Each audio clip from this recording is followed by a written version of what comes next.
50 years ago, Edina kids traveled to Minneapolis if they wanted an arena for figure skating or playing hockey. Today, Edina has one of the premier facilities for ice sports and more in the upper Midwest. Photojournalist Matt Koskinen and I did a little digging to bring you a look back and a peek ahead at Braemar Arena. In the early 1960s, former Director of Parks and Rec Bob Coteen saw a great need in Edina and led the effort to build a facility for hockey and figure skating. We worked for almost 2.5 years, and in 2 weeks we were all approved, the council approved it, and we went to work on building it. From the start, Braemar Arena has had a big impact on the community. Former boys hockey coach Willard Icola says just getting out of the bitter cold did wonders for the players. Once Braemar was built, I think the next 8 years we got in the state tournament, so that shows the importance of this facility to us. Braemar Arena also attracted many families to live in Edina, including a legendary National Hockey League defenseman, general manager, and Hall of Famer. Well, the reason I'm in Edina is because of Braemar Arena. When I was buying my first home, I had, at that time, 3 young kids. Our fourth wasn't here yet, and I wanted my kids to have the opportunity to play hockey and get out and skate as often as they could. And Braemar was one of the first facilities in the Twin City areas. Back then, hockey was only played by boys and ran just 4 to 6 months of the year.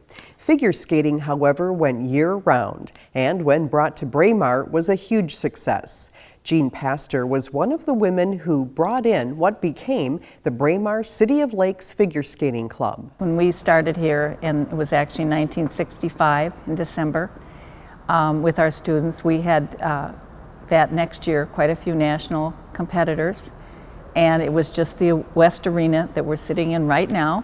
And the busy arena just kept growing. Yes, of course, we just had the one rink when we first started, and then we built the addition on here that they would use during the summer. They'd open up the sides; they wouldn't have ice in it, but they, for recreation for the park board. And then later on, we got the other. They enclosed that one and built the south rink. The community is what really supports it, the parents and everyone, and the coaches in figure skating and the coaches in hockey are the best of the best. When girls hockey began, that program too exploded. And it's become really the centerpiece for hockey in the western suburbs. And we are very proud of this facility, and we are very happy of the kind of hockey we've had here and the kids that it's turned out, not only for high schools, colleges, but also for pros. And as Braemar General Manager Susie Miller explains, the more recent improvements have kept Braemar at the top. Really, in the past 4 years, we've invested almost $17 million in construction on site.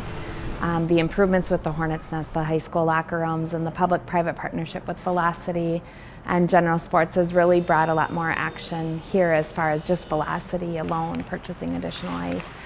We also have just the excitement around that project, brought a lot of people back to the arena. It just goes to show, some things really do get better with age. Braemar's 50th anniversary event will take place on Saturday, December 5th, and will include on-ice experiences, vendor tables, and photo displays. Find out more about it at www.braemararena.com.